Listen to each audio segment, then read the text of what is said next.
guys, welcome to my YouTube channel. It's such an honor to have you here with me. Thank you for subscribing, and if you know you've not subscribed, what are you waiting for? Come on, just click on that subscription bell and give me a subscription, whatever that means. Okay, so what is this channel all about? This channel is about bringing you juicy love stories. Oh yes, I know we love love. Yeah, we love love. So I'm going to be bringing to you juicy love story. I mean real life love stories, not folklore. Okay, and also we'll be talking about unresolved life stories. For example, stories of missing persons who were never found, and also we'll be talking about not just the sweet part of love, also the heartbreaking stories. I know some people, oh, why heartbreaking stories? Yes, love has the good part and the bad side. So we are going to be listening to, what are the stories of love from the sweet side and also the heartbreaking stories. It's all about life. So I'm welcoming you once again on this jolly sweet ride.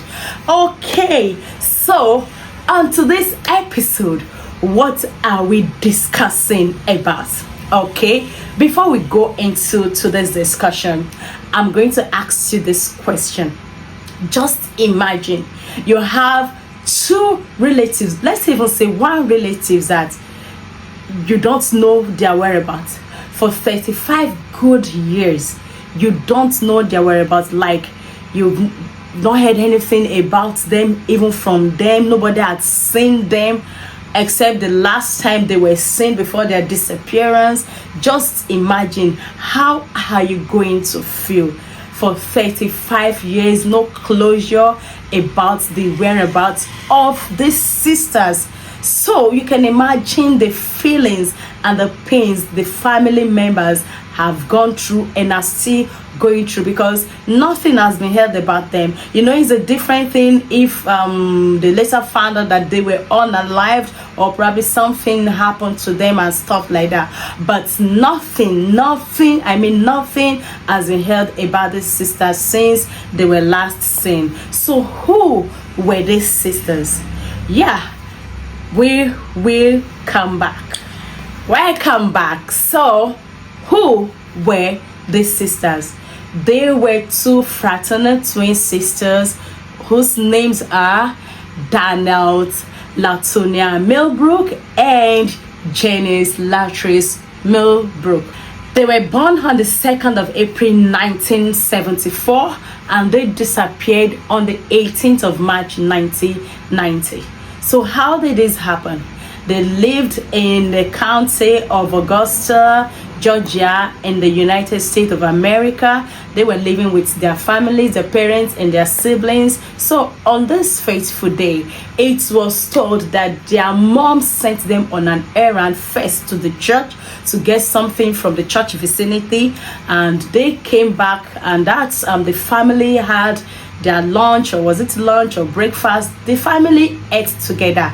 So after eating, they decided to go to their godfather's house to get some money that they were going to use to transport to school the following week, for their bus fare the following week. You know, the family had moved from one city to another, and their school was a quite distance from their present environment as a day. So they needed bus fare to go to school the following week. So I don't really know about the financial status of the family as at then, for the children, for the teenagers to have gone to their godfather's house to collect money, send of their parents giving them the money. I don't know the story about me. I don't know about that anyway. Okay, so what really happened? How did they disappear?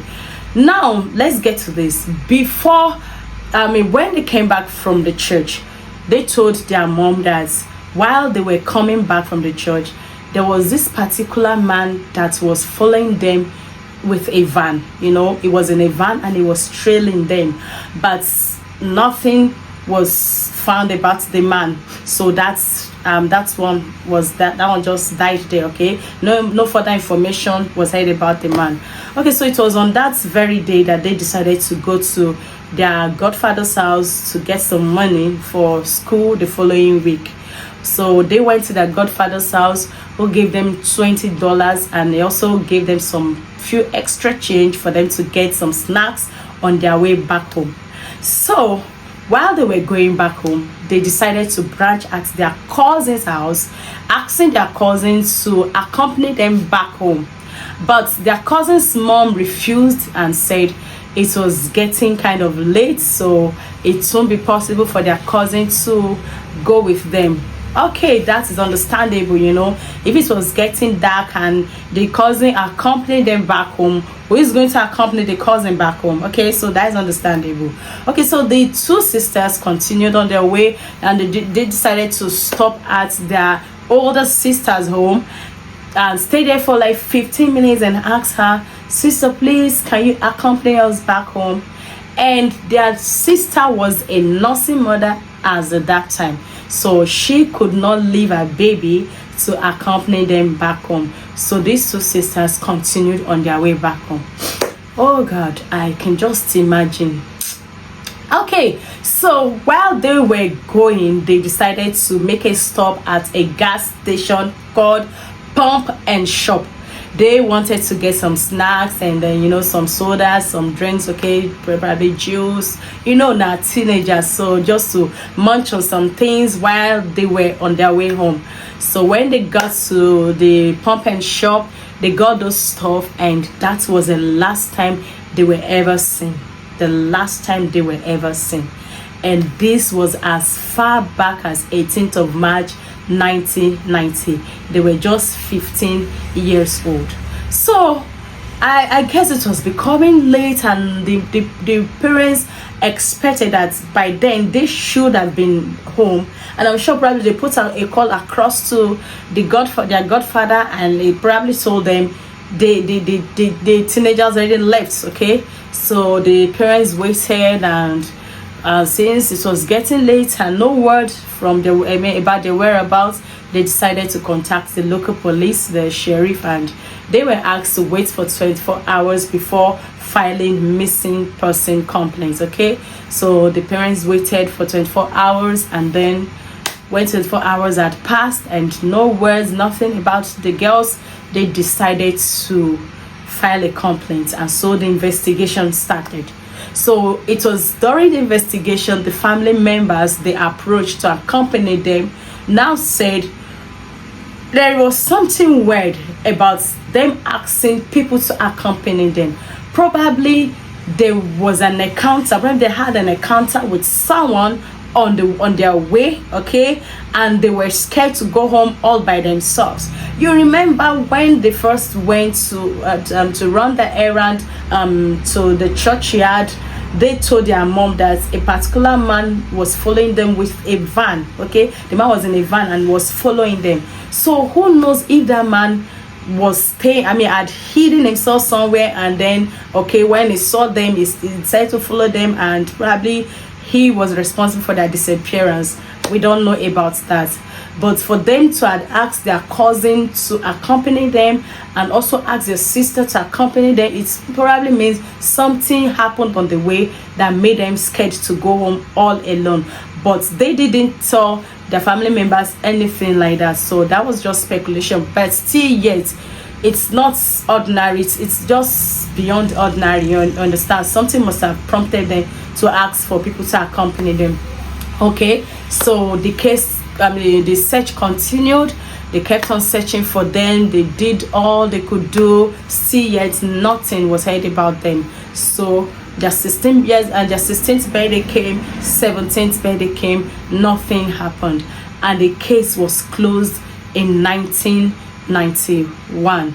So why was the case closed? The family they were worried, and they asked, why would you close the case? Why we've not heard anything about our kids? So it was said that they found them in a foster home and they had been adopted. But this was later found out to be a false story, because A close relative of the girls also had foster kids from that home, so probably there was a mix-up, okay, and there was a confusion kind of, but those girls were never found at any foster home. They were never found anywhere. So the case was closed again with the sheriff, the local sheriff or the police saying the girls were already of age, okay, like I think that was around when they were 17, that they were of age, and it's if they have age to either want to come back home or not to come back home. Okay, so that was just in a bid to close the case. I guess the case was, I don't know, they just wanted to close the case, and you can imagine the pain the families were in all that. So the case was closed, and nothing was done about it any longer. The girls' names were removed from the file of missing people and all that. So I think in January on the 25th of January 1993, an unidentified black female skeletal remains was discovered at a place very close to where they live or so. And then they had hope that probably it could be one of the girls.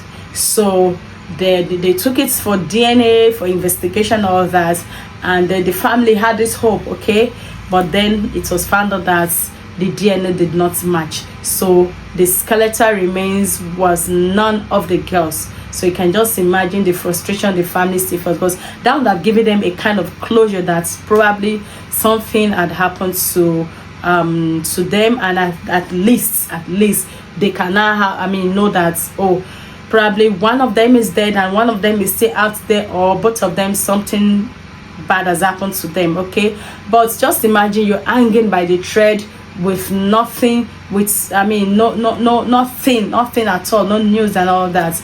At the point there was even a reward that was placed for anybody that could know their whereabouts or so.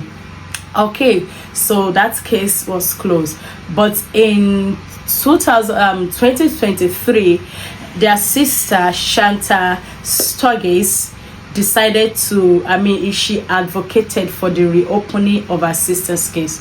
There was a new sheriff in town, and new authority, new policies and stuff like that.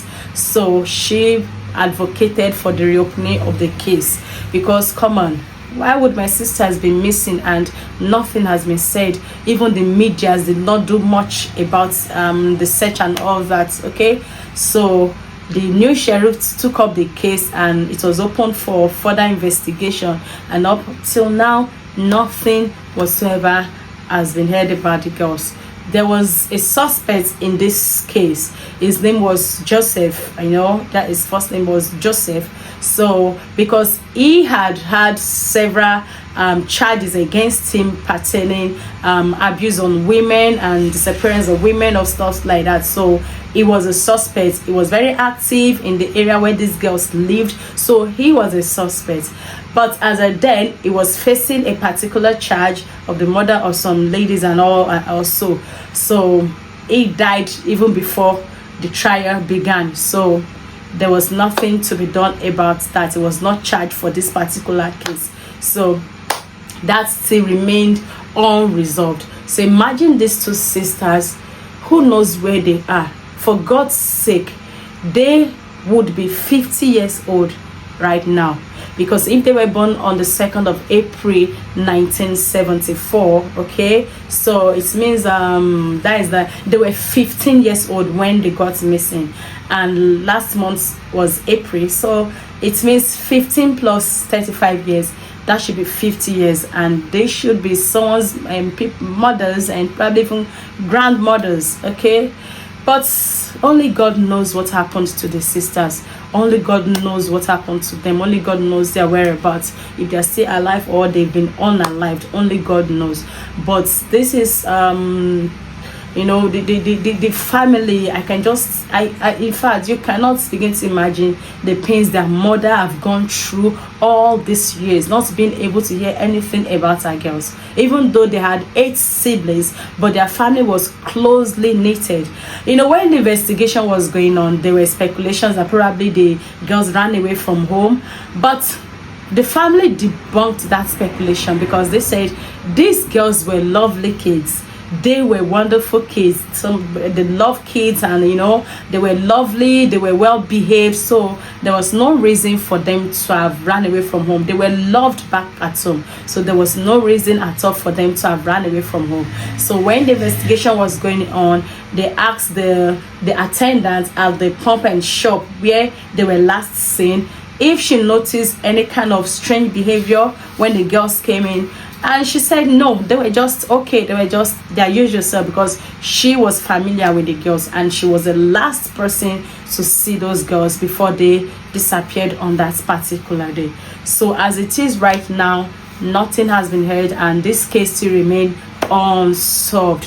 So I don't know what you have to say about this, because definitely there are a lot of unresolved cases like this. There are so many persons that have been missing for a long time and nothing has been heard about them. So let me know how you feel in the comment section. And this is to the family of Daniel and Janet. We pray that if they are still alive, God will bring them back home, and we want to believe that they are still alive. We want to believe that. We don't want to believe the worst. And we are praying for you that God will strengthen you. He that has been strengthening you for the past 35 years, He will keep strengthening you until this case is resolved. And we hope it gets resolved soonest. So that is that for today on this episode. Thank you very much for giving me your attention. And even though this is not a story, one of those stories you smile and we laugh, this is a story, an emotional one, the story of a family's pain, okay? Family's pain over missing their loved ones, not having closure as to whatever had happened to their loved ones. I will pray for Janet and Daniel wherever they are, that God be with them and God will direct their step back home, even though they are now grown-ups. But then we don't want to hope for the worst. We hope and believe that one day they might be found. So thank you very much, guys, for staying with me here. I've said this all over and over again. If you have not subscribed, please do subscribe, okay? And then turn on your notification bell so that each time I post a video, you would be notified and then you will come running here. Okay, thank you so much. Thanks so much. I appreciate you. So see you guys on the next episode of Stories That Touch. See ya.